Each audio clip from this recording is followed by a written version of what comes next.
Chapter 1. The Letter in the Floorboards. Grief doesn't announce itself with ceremony.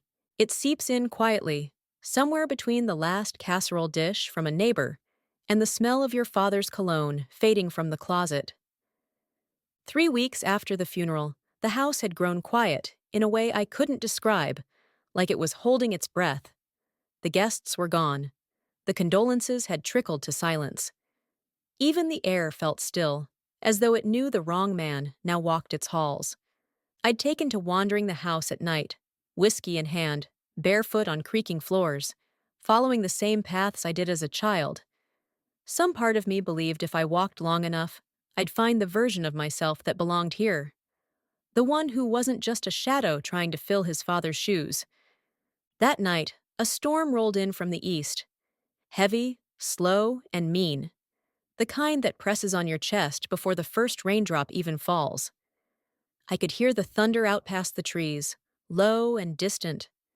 Lightning strobed faintly behind the curtained windows, casting tall, fleeting shadows down the hallway like ghosts slipping between worlds. I was in the eastern wing, the oldest part of Whittaker House. It had always felt different, still grand, with its tall crown molding and dark paneled walls, but colder, less used. There was a window seat at the end, under a massive arched frame that overlooked the lawn. As a boy, I used to sit there for hours, hiding comic books between the folds of the velvet curtain, pretending to read historical biographies while I traced imaginary battle maps across the window glass. I moved through the corridor like memory itself, one hand on the wall, the other clutching my glass. That's when I heard it. Not the groaning kind of creak you expect from an old house, but a snap. Sharp, precise, like a weight had shifted that wasn't meant to. I stopped. The sound came again, closer this time, wood bending, then releasing with a faint pop. I set the glass down on the window ledge and knelt, heart ticking slightly faster, though I told myself it was nothing. The same plank, third from the end, raised just enough to cast a shadow different than the others. I ran my hand over it. Definitely loose. No one had mentioned floor repairs during the estate review, and my father wasn't the type to tolerate flaws in his house, not visible ones anyway. The butter knife I fetched from the kitchen felt absurd in my hand, like I was about to perform surgery with a spoon. But it worked. The board came up with a reluctant creak. Beneath it, a shallow compartment. Dry. Dusty. Lined with old yellowing newspaper clippings. Folded carefully, like someone had once placed them with intention. But it wasn't the paper that caught my eye. It was the envelope. Faded ivory, curled at the edges. My name, Caleb, written across the front. But not in my father's handwriting. That blocky architectural script was nowhere in sight. This was looser, more fluid, almost rushed. My pulse skittered in my throat. I slid the envelope out and sat back on my heels, suddenly aware of how loud the storm had become outside. Rain began to tap against the glass with urgency, as though something beyond the walls had changed too. I opened the envelope. Inside, one sheet of lined paper, folded twice. I unfolded it slowly, almost reverently. If you're reading this, it means he's gone. I warned you before. He wasn't who he said he was. Neither are you. No signature, no return address, just those 6 lines. I read it again, and again. The words blurred slightly at the edges, not from time, but from the way my body suddenly felt cold, even as sweat bloomed along the back of my neck. He wasn't who he said he was. Neither are you. I didn't move, didn't speak. I just sat there, in the dark hallway of the house I was supposed to inherit, clutching a letter that felt like a match dropped in a dry forest. For a moment, I wondered if it was a prank, some bitter joke left behind by Owen. But no, that wasn't his style, and he hadn't been in the house for years. Still, it made no sense. I knew who I was. I had birth certificates, yearbooks, family photos, stories from relatives at holiday dinners. I knew the shape of my life. I'd grown up with it wrapped around me like a tailored suit, but something about those words dug into me with hooks. I reached back into the floor compartment, brushing aside the old newspapers. They were editions from 1992, all folded to the obituary section. Most were unremarkable: local names, brief condolences, small town loss. But one clipping was circled in faded red ink. No name, just a photo of a woman with long, dark hair and fierce eyes. Her name wasn't printed beneath the photo, just a line about a tragic accident and an ongoing investigation. I didn't recognize her, not at first. But then something stirred. A flicker. I had seen those eyes before, once, in a photo my father had snatched from me when I was 11. It had been in the attic. I was chasing a mouse or a memory. I can't remember which. I found a shoebox under a stack of tax records. Inside, old snapshots, Polaroids, crumpled and yellowed. One photo had shown a younger version of my father, standing beside a woman, this woman, and holding a toddler. That toddler looked exactly like me. My father had grabbed it the moment he saw, told me it was someone else, an old friend. He took the box and I never saw it again. I told myself it hadn't meant anything, that all kids looked similar as toddlers.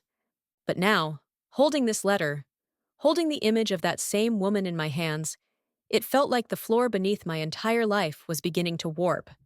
Who wrote this? What did they know? I returned the board to its place and stood, heart hammering, the letter crumpled loosely in my palm. I wasn't even sure I was breathing. Back in the kitchen, I poured myself another drink with shaking hands. The whiskey burned differently this time, sharper.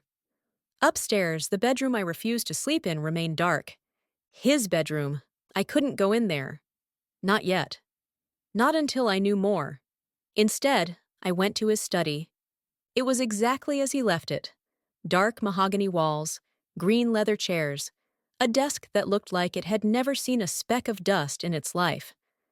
The shelves were perfectly arranged, filled with law books, historical volumes, and curated biographies of American political dynasties. I sat in his chair, slowly, like I might trigger an alarm.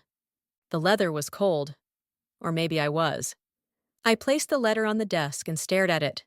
Then I pulled out the drawers, methodically, one after another.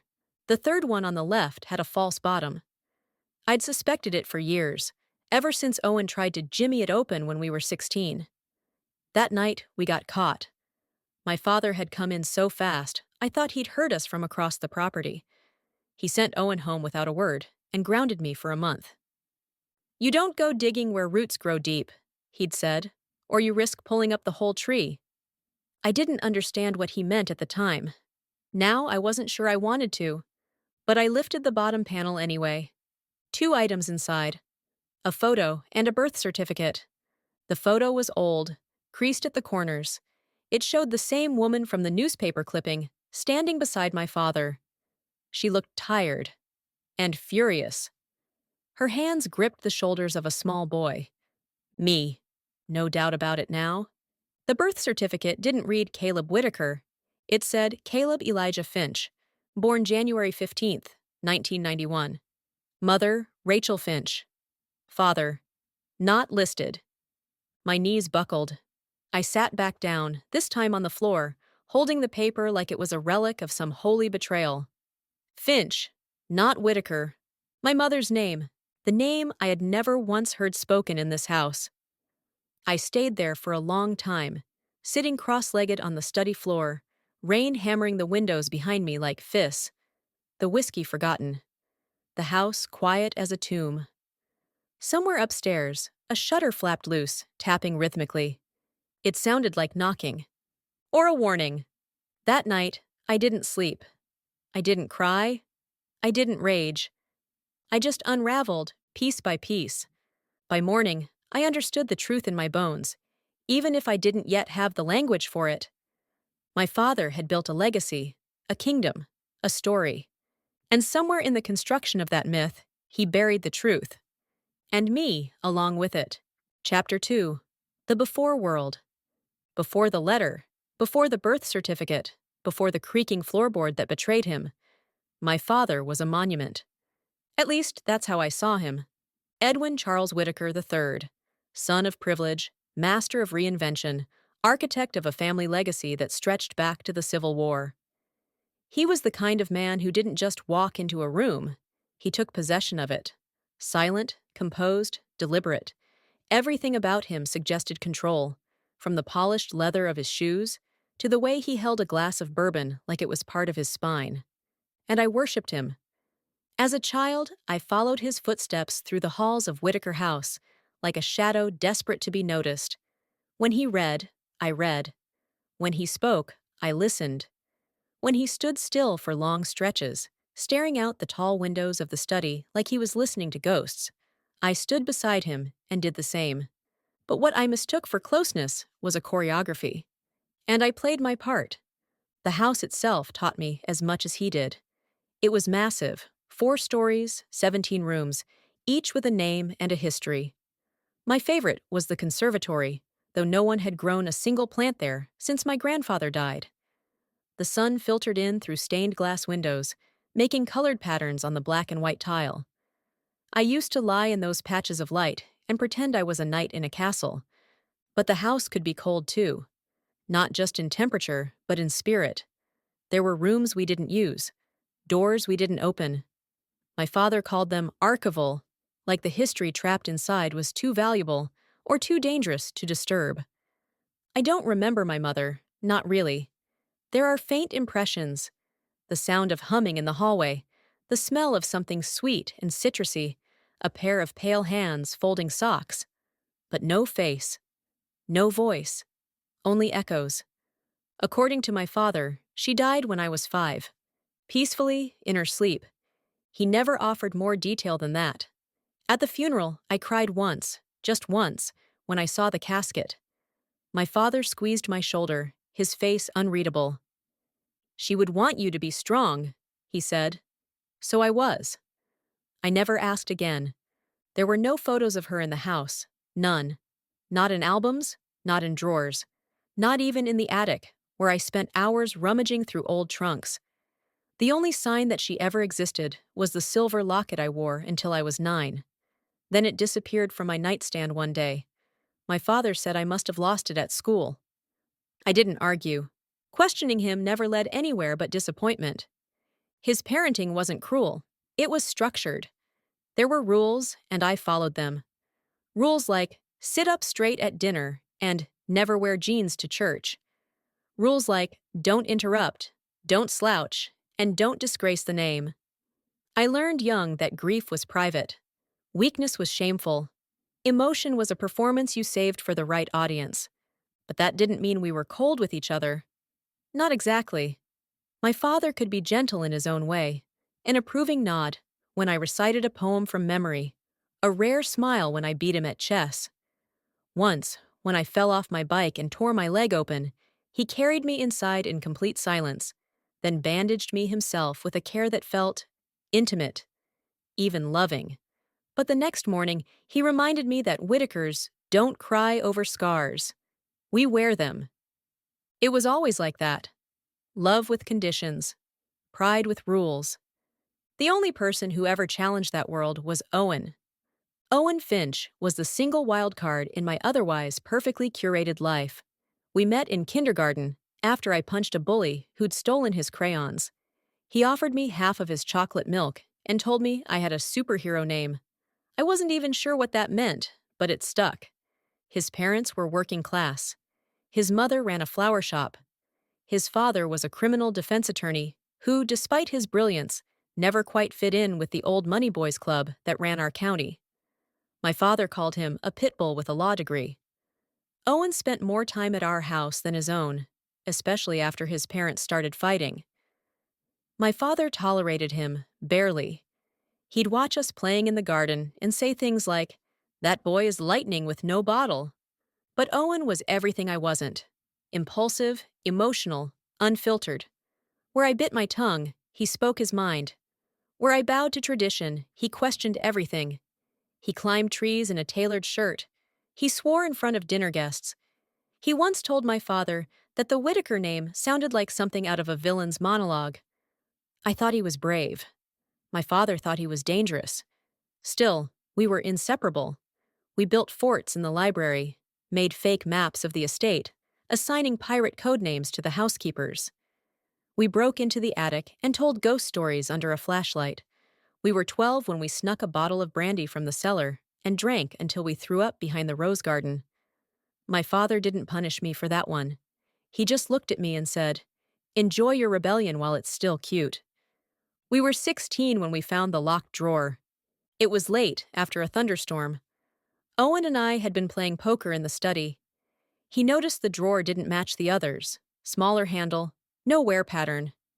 He picked the lock with a bobby pin. He was good at things like that. I was the lookout. He got it open. I never saw what was inside, because the moment the drawer clicked, we heard footsteps.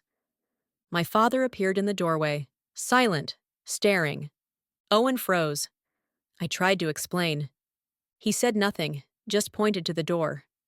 "Go home, Owen," he said. His voice was quiet, controlled, like steel pulled taut. To me, he said, "You and I will talk tomorrow." We never did.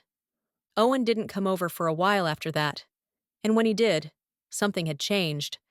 My father watched him like a hawk, and Owen, who used to laugh and mock and poke fun at the Whittaker name, started to look over his shoulder. I asked him once what he saw in that drawer. He just shook his head. "You wouldn't believe me," he said, "and even if you did, you'd hate me for saying it." We didn't speak of it again. But the damage was done. A splinter had formed beneath the surface. It festered over the years, quietly, like wood rot in an old beam. We graduated. He went to Yale. I went to Harvard. We both excelled, though in different ways. I was the polished statesman. He was the sharp-tongued visionary. After graduation, I invited him back, offered him a position at the Whittaker Foundation, vice chair of operations. It was supposed to be the next chapter, the merging of our ideals. And for a time, it was. We were unstoppable. We turned the foundation from a quiet philanthropy into a community powerhouse. We built scholarship programs, revitalized historic buildings, poured money into arts education. People noticed. The press noticed. Even my father, in his begrudging way, noticed. Then came the tension. It started with board meetings. Owen pushed too hard on certain initiatives, wanted more transparency in spending, questioned donors, fought to diversify the advisory board, which had been comprised of old white men since 1948. He and my father began to clash. It escalated when Owen proposed investigating the foundation's ghost accounts, old family-held trusts that hadn't been publicly audited in decades. My father flipped. "You're not part of this family," he told Owen. "You don't get to tell us how to manage our legacy." Owen quit the next day. He didn't say goodbye, just cleared his desk and left a note in my office.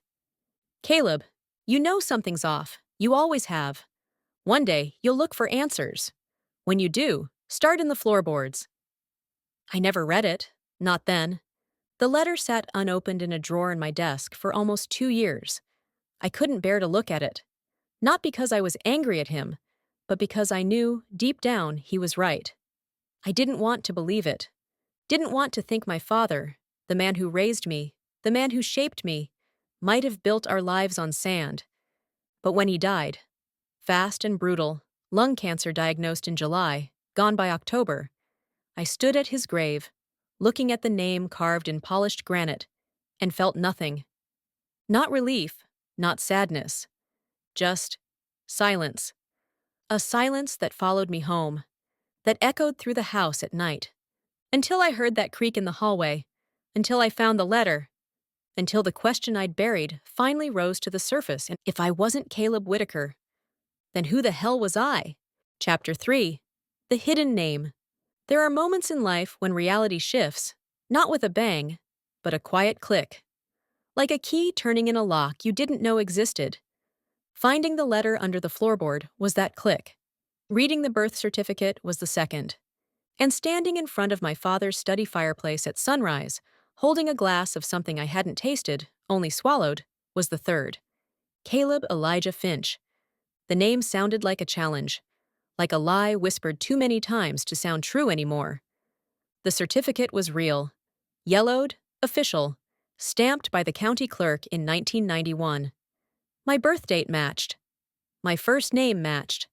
The rest? Nothing I'd ever been told. No mention of Edwin Whittaker, not even as an acknowledged parent. And in the line marked, Father, blank. That emptiness said more than a paragraph ever could. I set the paper down on my father's desk, the same one I'd once knelt beside as a boy, pretending I'd someday sit in his chair with his confidence, his certainty, his name. Now I wasn't even sure that name belonged to me. By 8 a.m., the storm had passed. The sun came in through the eastern windows with a strange clarity, bright, sharp, almost cruel. It highlighted every speck of dust on the bookshelves, every imperfection in the wood grain. I hadn't slept. My shirt was wrinkled. My hands still smelled faintly of floor varnish and rainwater. But I was done pretending. I opened my laptop and pulled up the New York State Department of Vital Records. It took 30 minutes to bypass the public-facing search and access the archived scans. I knew the system well. I used to oversee parts of the digital preservation project through the foundation. I searched my birth date, January 15th, 1991. There I was, Caleb Elijah Finch. Mother, Rachel Marie Finch. Father, not listed. Born in Poughkeepsie General Hospital, 2:34 a.m. A second wave of nausea hit me, stronger than the first. I printed the page, laid it beside the certificate I found in the drawer, and stared at both. They matched exactly. I leaned back, fingers steepled under my chin, and tried to remember the last time I'd even heard the name Rachel. It wasn't in any of the stories. Not in my father's lectures about the Whittaker line. Not in the articles. Not in the whisper network of old family friends who came to the funeral, offering smiles as brittle as their pearls. He never mentioned her. There was no trace of her in the house. No photos, no keepsakes, not even a mention in the dusty Whittaker genealogical records that filled 2 shelves of the library. It was as if she had been erased. I did what I do best. I researched. County records, property deeds, obituaries, archived school transcripts, anything that might lead me to the woman who gave me her name. It didn't take long. Rachel Finch, born 1968, died 1995. Age 27, cause of death. Accidental overdose, prescription sedatives, investigated, no foul play confirmed. There was a photo in the scanned obituary, same one as the newspaper clipping under the floorboards. Her hair was darker than mine, her features softer. But the eyes, those were mine. She'd lived in Kingston, about 30 miles north of Whittaker House. Her listed occupation, librarian at a small community college. She died in her apartment, alone. I checked the address, 143 Hollow Creek Lane, still standing. According to the county tax record, the property was currently owned by a woman named Edna Finch. Her mother, my grandmother. I stared at the screen for a long time, the cursor blinking like it was waiting for me to catch up. I didn't know what I was hoping to find. Answers? Forgiveness? A reason? All I knew was that I had to go there. I had to see it with my own eyes. I took my father's car, a 1989 Jaguar XJS he kept in the carriage house, polished and preserved like a museum piece. Driving it felt like desecration, like wearing someone else's clothes to your own funeral. The tires hummed against the highway. The sun climbed slowly. I passed the edge of town and crossed into farmland. Rows of corn and crumbling barns blurred past the windows. It was like driving backward in time. Every sign I passed felt heavier than the last. Route 9 North, Crandall Hollow, Louisville Bridge. Each one whispered something I hadn't heard before, something just beneath the surface. When I pulled onto Hollow Creek Lane, the air changed. The trees were denser. The road narrowed. The house at 143 wasn't abandoned, but it might as well have been. A sagging porch, paint peeling from the siding like old scabs, a yard half choked in weeds. But the chimney still smoked faintly, and a wind chime tinkled somewhere out of view. I parked, sat for a moment, then stepped out. The porch steps groaned under my weight. The door opened before I could knock. An old woman stood in the frame, thin, gray-haired, wrapped in a shawl even though the air was warm. Her eyes were sharp, too sharp for someone who looked so frail. She looked at me for 1 second, just one, and then whispered, "You look just like her." My mouth opened, but no words came. She stepped aside. "Come in," she said. "I was wondering how long it would take you." The house smelled like cloves and old paper. Inside, time had barely moved. Doilies on the armrests, stained glass lamps, a cross above the fireplace. "I'm Edna," she said, sitting in an armchair and motioning for me to take the couch. "Your mother's mother. I knew you'd come eventually. The day your father died, I lit a candle, asked for the truth to find you. I felt like I was underwater. My ears rang faintly, my hands itched. I didn't even know she existed," I said. She nodded slowly, her eyes sad but unsurprised. That was the point. He made sure of it. And so, she told me everything. Rachel had fallen in love with Edwin when she was 22. He was older, charismatic, rich. She thought he hung the moon. When she got pregnant, he changed. Said he wasn't ready. That it would ruin his family name. That he would lose everything. But she kept the baby. Me. He tried to pay her off. She refused. Tried to move on with her life. Raised me alone for the first 2 years in this house. Then one day, she filed for child support. She just wanted help. Instead, he came to her door. Angry, persuasive, manipulative. He convinced her to sign temporary custody papers while he sorted out the finances. She never got me back. She fought, took him to court. But the judge sided with the Whittaker name. Money talks louder than single mothers. 2 months later, she was dead. "Overdose," Edna said, her voice bitter. But she hated pills, wouldn't even take aspirin. I sat there staring at my hands. "He killed her?" I asked. "Are you saying—" She shook her head. "I'm saying she was alone. She was hunted. And then she was gone. You draw your own conclusion." Silence stretched between us like a thread pulled too tight. Then she reached under the cushion and pulled out an envelope. "I kept this, for you." Inside, a letter. From Rachel, addressed to Caleb. Her handwriting was soft, careful, the kind of penmanship they don't teach anymore. "My darling boy, if you're reading this, it means I couldn't keep you safe. But I want you to know, I fought. Every day I fought to keep you. You are light and laughter and fire. You are mine. Never forget that. Love always, Mom. The last word hit like a hammer. I had no words. Only the slow, disbelieving realization that everything I thought I knew was a carefully manicured lie. My father hadn't just taken me. He had erased her. Chapter 4, The Finch Legacy. I drove back from Hollow Creek Lane in silence. No music. No thoughts loud enough to hold on to. Just the hum of the road and the echo of my mother's letter folded in my coat pocket like it was stitched to my skin. I must have touched it 20 times on the drive back, just to feel the paper, just to remind myself it was real. She called me light and laughter and fire. No one had ever said that to me. Not my father, not in all the years he raised me, not through the birthdays with monogrammed pens and quiet nods of approval, not through the lessons about legacy and composure. I stared at my reflection in the rearview mirror and didn't recognize the man behind the wheel. Was this what identity theft really looked like? Not a stranger using your credit card, but someone stealing the roots of who you are? When I reached Whittaker House, the sky was bruised purple and gold with late afternoon sun. The gates creaked open slowly, as if they sensed the man returning wasn't the one who had left. I pulled the Jaguar into the carriage house and sat for a long time, watching the dust motes spin in the light like tiny galaxies. I could hear the clock tower ticking above the foyer. Every part of this estate ran like a machine, built to outlive the men who inherited it. But I couldn't unsee what I'd learned. couldn't unknow the truth.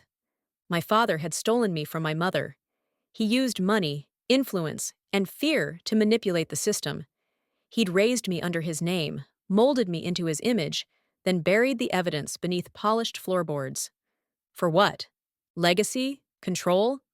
Or was it guilt, twisted and repressed, woven into his obsession with preserving the Whittaker name? I thought of Rachel, of my mother, fighting in court, alone, powerless, while Edwin sat beside his lawyer, expression calm and unreadable. And then, she was gone. 2 months after she lost me. Overdose. I didn't believe in coincidences anymore. The next day, I returned to the study with a mission. No longer curious, determined. I tore through every drawer, every shelf, every folder in his locked filing cabinet. I found a key labeled ECW Archive Room. It opened a door I'd always assumed was a broom closet in the West Wing. Inside, a temperature-controlled room, lined with file cabinets and banker's boxes. A soft hum filled the space, the whisper of an HVAC system meant to preserve. This was no broom closet, this was a vault. I opened the boxes, one by one. It was all there, scans of legal filings, custody petitions, receipts for surveillance equipment, photographs taken from across the street, Rachel entering the courthouse, Rachel holding me in the park, Rachel crying on her front steps, and then one manila folder, thin, unlabeled.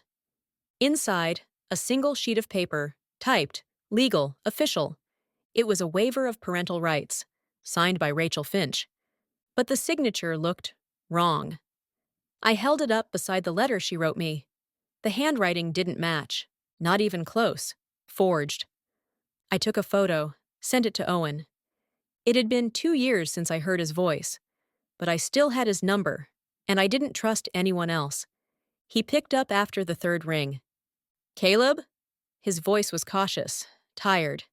"It's time," I said. A pause. "You sure?" "She never signed it. He forged it, maybe worse." "I figured." Another pause. "You ready to see how deep this goes?" "I need everything you have." "I'll send the drive," he said. "You might want to sit down when you open it." The USB drive arrived 2 days later, packed in a padded envelope with no return address. Inside, a digital Pandora's box. Owen had taken it when he left the foundation. Back then, I thought he was being dramatic. Now I understood. The drive contained a backup of my father's encrypted personal archives, emails, scanned documents, phone transcripts, even confidential memos between the Whittaker legal team and private investigators. There were hundreds of files, and one folder marked RF, Rachel Finch. Inside, a chronology. 1991, Rachel files for child support. 1992, Whittaker family legal team responds with motion to suppress paternity.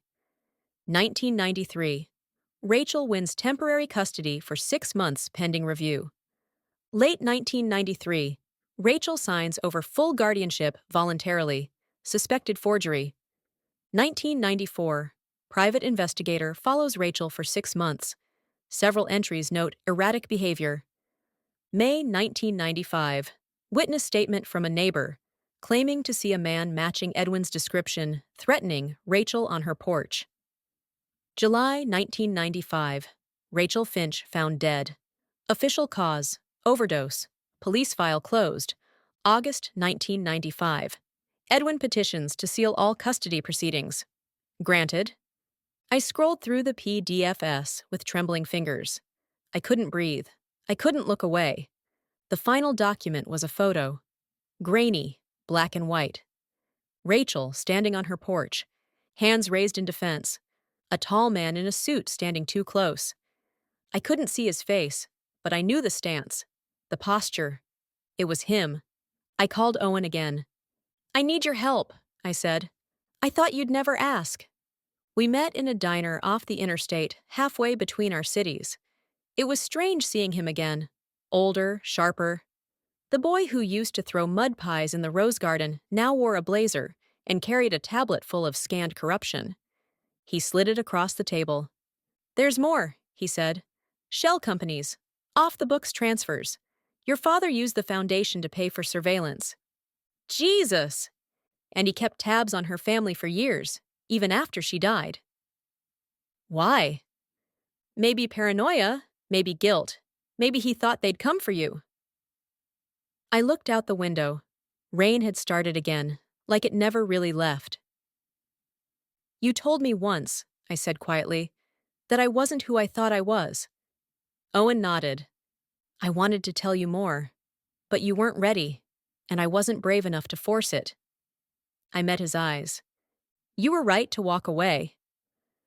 Maybe, but I should have come back sooner. I tapped the screen, the folder labeled Estate Transfers. What is all this? I asked. He leaned back. This is where it gets complicated. Turns out, the foundation wasn't just a philanthropic legacy, it was a fortress, built to protect assets, identities, and secrets. My father had rerouted large sums of money through a web of trusts, some tied to the estate, others to shell charities that hadn't filed taxes in a decade. One of them had a familiar name, K&R Trust, created in 1994. K for Caleb, R for Rachel. Buried inside its bylaws, a clause stating that if Rachel Finch or her direct heir were ever confirmed as legal heirs to the Whittaker estate, they would be entitled to a substantial payout. It was hush money, built before her death, a backup plan, but no money had ever been distributed, no claims filed, because no one ever told me it existed. Until now, I didn't sleep that night. Instead, I sat in the conservatory with the original birth certificate, the letter from the floorboard, and Rachel's handwriting in my lap. I was raised a Whittaker. I was taught legacy, law, and silence. But the blood in my veins? That was Finch blood. And now I knew why my father had erased her. Because she didn't fit his narrative. Because she fought back. Because she saw through the myth he built. But I wouldn't bury her memory. Not like he did. Chapter 5. The Crimes of Edwin Whittaker. I used to think the house whispered. The creaks in the hallway, the shifting of old pipes, the way the wind slid between the bricks like breath caught in a throat. But I was wrong. It didn't whisper. It confessed. Only now was I listening. For days after my meeting with Owen, I barely left the house. I ate standing up. I drank in silence. I avoided mirrors. They felt like accusations, reflections of a man built on fraud. The study became my war room. Documents spread across the floor like a battlefield. Court filings, old letters, surveillance reports, the digital archive from Owen's drive, everything he had sent me, and everything I had uncovered. I read it all again, and again, until the words burned into my memory like scars. My father wasn't just a manipulator. He was a thief. He stole custody. He stole trust. He stole identity. And somewhere between all that theft, a woman died. My mother, Rachel Finch.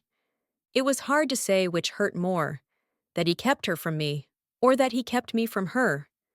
She'd tried to fight him. There were affidavits, letters from Edna submitted in court, a pediatrician's note from a clinic in Kingston, verifying her consistent appointments and careful parenting. She wasn't unfit. She wasn't unstable. She was a mother doing her best against a man with an empire behind him. But that wasn't the narrative Edwin sold. According to his notes, he deployed a private investigator named Ken Albright, ex-cop, specialized in discrediting witnesses, whatever the hell that meant. Ken had followed Rachel for 6 months, building a profile. He took photos, tracked routines, found an ex-boyfriend with a record, and used it to imply instability. The final report was damning, manufactured but convincing. Drug use, erratic behavior, one incident involving excessive emotion at a daycare drop-off. That was all it took. One judge, one narrative, and a name that carried weight. He got custody, he stole custody, and then, months later, Rachel was dead. The autopsy was a joke. I had Owen pull the original report from his contacts at the county archive. It was thin, 2 pages.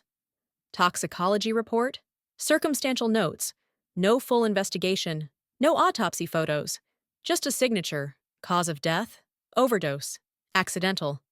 But one line stood out. No medication bottles recovered from the scene. No containers, no prescriptions, no script history at all in the pharmacy records we cross-referenced. The drugs were in her system, but not in her home. Where did they come from? Who gave them to her? Or more precisely, who made sure she had them that night? I drove back to Hollow Creek Lane. This time, Edna opened the door slower. Her shoulders were more hunched. Her hands shook as she poured tea into mismatched mugs. "You found more, didn't you?" she asked, setting one in front of me. I nodded. She didn't flinch. "I always knew," she said. "Not exactly how, not every detail, but I knew Edwin Whittaker had a hand in it, in all of it." "Why didn't you come forward?" I asked. "After she died?" She looked up, her eyes suddenly fierce. "I did." I blinked. "I testified, I wrote letters, I begged the police to reopen the case, but you don't fight men like him and win. They laughed at me, said I was grieving, that Rachel was troubled. They said it was sad, but unremarkable." Her voice trembled, but her spine held straight. "They told me to move on." I swallowed hard. "I'm sorry," I said. She shook her head. "Don't be sorry. Be louder than they were. Be everything he tried to erase." I left the house that day with something new burning in my chest. Not grief, not confusion, rage. I returned to the foundation headquarters the next morning. It was a sharp, glass-walled structure downtown, surrounded by steel sculptures and curated gardens. My father designed it to impress. He said it represented transparency. The irony wasn't lost on me now. Inside, I walked past the front desk without speaking. I used my credentials, still active, and unlocked the elevator to the executive floor. My old office hadn't changed. Books still sat on the shelf alphabetized by author. A framed quote from my father still hung above the desk. "We do not inherit the world. We steward it." I tore it off the wall. Behind it was a safe, digital lock. I stared at it for a moment, then typed in the most obvious code I could think of. My birth date. But not the Whittaker one. 01-15-91. Click. Inside, a single leather-bound folder and a thumb drive. The folder was full of checks, blank, signed by my father. Dozens of them, along with a set of notarized affidavits listing discretionary donations. One caught my eye. To Kay Albright, $50,000. Memo, Post-Trial Security Fund. I pulled out my phone and started recording. This wasn't just corruption, this was evidence. Owen met me that night in the garden outside Whittaker House. He stood beneath the massive elm tree we used to climb as kids. The branches stretched overhead like open arms, or a noose. I handed him the folder. "It's enough," he said. "It's more than enough." "To do what?" "Go public." My throat tightened. "And if it blows back on the foundation?" He looked at me hard. "Then let it. Burn it down. Rebuild it with her name."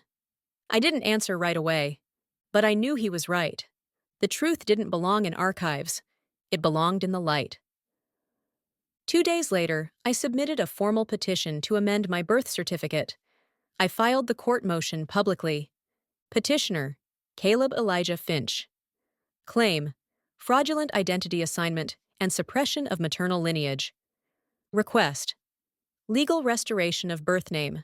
Formal removal of Whittaker affiliation. Then I called the press. The media frenzy was immediate.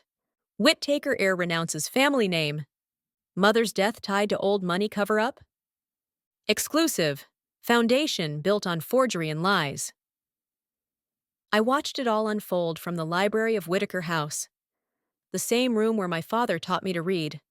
The same room where Owen and I played pirates, and where the genealogy books lined the shelves like scripture. They meant nothing to me now. The only legacy I cared about was the one Rachel never got to finish. Her story, her truth. And the house? It listened. The air changed. It no longer whispered guilt. It waited. For justice. Chapter 6. The Betrayal of Owen Finch. The story should have ended there. Truth unearthed, legacy dismantled, my mother's name reclaimed. But truth is never that clean. It doesn't bring closure, it brings consequence. And the deeper I dug, the more I learned that not all betrayals wear the face of your enemy. Some come smiling. Some come wearing a blazer, offering help with your press release. Some come named Owen Finch. The day the story broke nationwide, I sat in the Whittaker sunroom with a black coffee and my mother's birth certificate. The morning light streamed through the glass, like it was blessing the paper itself. For the first time since my father's death, I felt still, vindicated, maybe even whole. Then my phone rang. It was Judge Helmsley, retired, old family friend. One of the few I trusted, or at least didn't actively avoid. "You've stirred a hornet's nest, Caleb," he said. "You've got half the board of trustees scrambling to distance themselves. The Whittaker name's radioactive." I exhaled. "Good," I said. "You're not listening. Owen Finch has filed a claim." I stood up too fast, the chair scraping behind me. "A claim for what?" "Equity. He says he has legal basis to demand joint inheritance of the estate, on the grounds that the Whittaker Foundation was co-managed and restructured under your shared partnership, and that his family suffered material harm from actions taken by Edwin Whittaker." I stared into the empty coffee cup like it might offer answers. "He's suing me?" "Technically, he's suing the estate, but yes."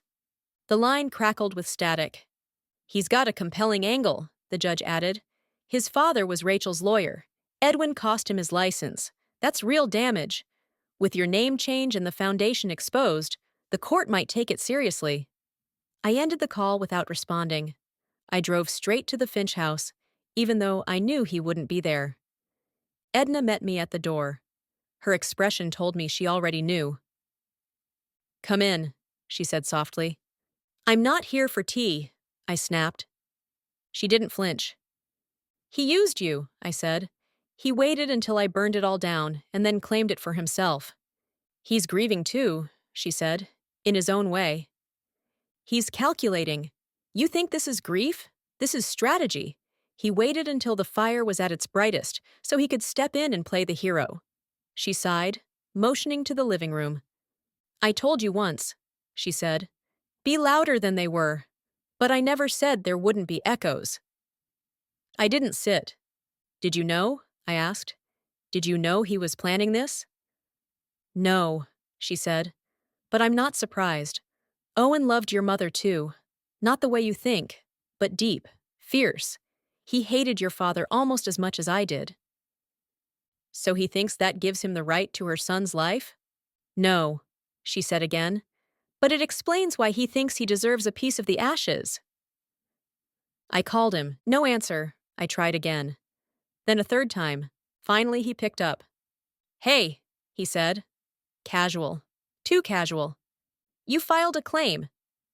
"Yeah, I did." Silence. Then I asked, "Why?" He sighed. "You think this is about money?" "Isn't it?" It's about restitution. Justice." "You had justice," I snapped. "We both did. We tore the whole empire down together." "And now it's rubble," he said. "Which you own, alone." I paced the gravel path outside Edna's house, phone clenched so tightly my knuckles hurt. "You're not Rachel's son," I said. "You're not entitled to anything." "Neither was he," Owen said. "But he took it all anyway, the house, the trust, you." "And so what? You're going to become him?" "No," Owen said quietly. "I'm going to finish what he started and flip it. Use his resources to undo the damage he caused." "You mean my resources?" He didn't answer. So I asked the one thing I didn't want to ask. "Did you ever care? About me? Or was it all a long game?" His voice dropped. "I cared. That's why I left. That's why I came back. That's why I helped you blow the whole damn thing open. But don't kid yourself, Caleb. This isn't your kingdom. You weren't the only one left with scars." He hung up. I didn't sleep that night. I sat in my father's old chair, my chair now, staring at the oil painting above the fireplace. My grandfather, stiff, stern. hands folded like he was waiting for judgment. This was what legacy meant: power passed down through silence, through theft, through strategy disguised as grief. And now Owen was playing the same game. I opened the court documents. He was clever. His petition was wrapped in idealism. He cited misuse of nonprofit funds, personal trauma, community reparations. He even included character references from two board members I hadn't spoken to in years. And the worst part? He wasn't wrong. My father had destroyed Owen's father's career. He had denied Owen's family justice. But it wasn't Owen's legacy to claim. It was mine, Rachel's, and she wouldn't want this. The next morning, I filed a counter motion. Simple, elegant. Motion to dismiss claim of co-inheritance on the basis of non-lineage, non-guardianship, and failure to meet qualifying requirements under the Finch Trust bylaws. I attached Rachel's letter, the original birth certificate, the private investigator's falsified reports. I included a new clause: the establishment of the Rachel Finch Foundation, a separate entity from the Whittaker estate, focused entirely on advocacy for wrongful custody cases and maternal rights. I made Owen a board seat, but not a co-heir. Let him fight that in court. Let him explain why he wanted to replace me. The press jumped on it immediately. Best friends turned rivals in inheritance showdown. Former partner claims Finch legacy for himself. The war for Whittaker House. They wanted blood. But I gave them silence. Let the vultures circle. I had something else in mind: justice. Not in court, but in legacy. I'd give Owen something better than ownership: purpose, even if he didn't know it yet. Chapter 7. The Reckoning at Whittaker House. It happened on a Thursday, the kind of day that pretends to be calm. Clear sky, low wind, late summer sun stretched across the lawn like it meant peace. But peace is a mask. And that day, everything came undone. I knew he'd come. Owen. He couldn't stand being left out of his own war. The court filings were public now. The media storm was peaking. I'd refused to settle. I'd offered him a board seat, but no share of the estate, no inheritance, no ownership, and I'd made one final move. I filed a motion to dissolve the Whittaker Foundation. All assets, including the house, would be liquidated and transferred into the Finch House project, a newly formed nonprofit named not for grandeur, but for truth. Its mission? Funding legal support for mothers fighting for custody in corrupt systems. I thought that might end it, but fire never leaves quietly. I was in the East Wing library when I heard the engine outside. An unmistakable growl, his silver Audi, the same one he'd nearly flipped on the hill behind the property when we were 19. I didn't move. Let him find me. The front door slammed. Hard. Seconds later, his footsteps echoed down the hallway, fast, clipped, angry. When he entered the library, he didn't knock, just shoved the doors wide and stood in the frame like a storm that hadn't hit yet. "What the hell did you do?" he said.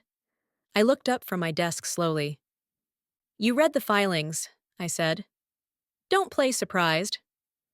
"You dissolved the foundation? Are you insane?" "No," I said. "Just finished." "You replaced it with a vanity project named after a woman you never even met." I stood. "Don't say her name like that." He stepped closer. "You don't own her memory." "No," I said, "but I am her son." He blinked. Something flinched behind his eyes. I continued. "You want a piece of what Edwin built? Fine. But not by replacing him. Not by using her as currency. This isn't about your mother. It's only about her. She's dead, Caleb." "So is he." We stared at each other across a rug older than both of us combined. The sun cast slashes of light between the shelves. Owen's jaw tightened. "You always needed to be the hero," he said. "Even now." "I didn't choose this," I said. "He did. You want to punish someone, dig up his body. But I'm not going to let you become what we fought." He laughed, short and bitter. "You think this makes you clean? Burning the foundation? Selling the house? You think legacy just disappears if you rename it? No, I said. But I'm not letting you corrupt it either. His voice dropped. You offered me a board seat, like a participation trophy. You wanted the whole thing, because I earned it. You think a few years of partnership equals blood? I think your father destroyed my family too, he snapped. My father lost his license. My mother lost her marriage. I spent my entire life watching from the window while you got the house, the money, the name. I stepped closer. You want my childhood? Take it. Take the silence, the fear, the rules, the pressure. Take the nights I sat at that window, waiting for a mother who never came. Because he told me she didn't love me. Take the lies, Owen. All of them. He said nothing. The wind outside shifted. A shutter banged against the wall. I exhaled slowly. I'm not fighting you, I said. Not anymore. Let the court decide. Let the press chew us up. But I'm done pretending either of us can fix this by taking more. He shook his head, stepping back. You think this makes you noble? You are him, just polished up and wearing guilt like armor. I didn't flinch. Then go ahead, I said. Tell the world. Tell them I'm just another Whittaker. Or tell them the truth, that Rachel's son chose her name over his father's throne. Owen's eyes flicked to the framed photo on my desk. It wasn't my father, it was Rachel. The same one he helped me print and restore from the old grainy archive. She stood in a garden, holding a young boy. Her smile soft. Her eyes undefeated. I miss her too, Owen said finally. I know, I said, but she wouldn't want us to burn each other for what he did. He looked down, his shoulders sagging for the first time. I just wanted it to matter, he whispered. All of this. It does, I said. That's why we have to let it go. He didn't speak again. He just nodded. Once. Then walked out the door without looking back. I watched from the window as his car disappeared down the gravel road, dust curling in the wind behind him. I didn't know if I'd ever see him again, but for the first time, I didn't feel abandoned. Just released. That night, I held the final ceremony. No press, no guests, no headlines. Just me, a box of matches, and the original Whittaker family charter, dated 1893, signed in thick black ink by men who believed legacy meant dominance. I stood in the conservatory, surrounded by glass and moonlight, and watched it burn in the fireplace. Page by page, title by title, name by name, until all that was left was ash. I scattered it across the rose garden, the same one where Owen and I used to throw rocks as boys, the same one where Rachel once stood, holding me in a photo they tried to erase. Now it was hers. All of it. Chapter 8, Ashes and Inheritance. In the end, the house didn't fight me. It let go. Not all at once, and not without ghosts, but slowly, like an old tree shedding bark. Like it knew its roots had rotted, and it was time to grow something new from the wreckage. Whittaker House didn't burn. It didn't collapse. It simply transformed. Just like I did. The estate sale took months. There were fights, legal ones, of course. A few distant cousins crawled out of the woodwork with handwritten claims and faux noble outrage. One even accused me of tainting the bloodline, as if I'd infected it by telling the truth. The judge dismissed them all. One by one, he cited my mother's erased legal rights, the forged custody transfer, the foundation's documented abuses, and, most importantly, my father's explicit efforts to suppress evidence. In the ruling, the judge wrote, "This is not a question of legacy. It is a reckoning. What the Whittaker name built was not heritage. It was inheritance by omission." No heirs came forward after that, not seriously. What did they want anyway? A mausoleum of lies? The house became a haven. The Finch House project opened 9 months later. We kept the structure, but we stripped the walls. Gone were the oil portraits of men who ruled with pens and closed doors. In their place, murals from local artists, photographs of mothers and children reunited after wrongful separation. testimonies framed in soft wood and simple fonts, stories from women who fought back and won. The grand dining hall became a courtroom simulation space for pro bono legal training.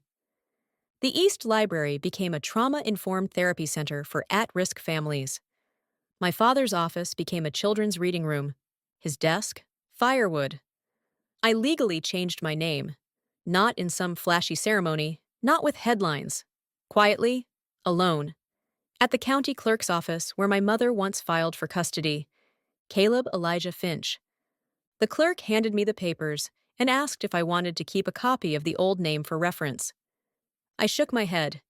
If it's gone, I said, let it stay gone. Edna passed away 3 months after the foundation opened. Peacefully, in her sleep. We buried her next to Rachel on a plot of land behind the restored farmhouse at Hollow Creek Lane. The funeral was small, simple. I spoke last. I didn't meet her until I was 34, I said. But in those final months, she taught me more about love, strength, and survival than the first 30 combined. She didn't just raise my mother. She kept her alive in memory. And because of her, I finally met the woman who named me. After the service, I sat by the grave and whispered everything I'd never gotten to say to Rachel. I told her I was sorry for believing lies. I told her I was proud to carry her name. And I told her, quietly, that the house that once held her silence now echoed with her voice.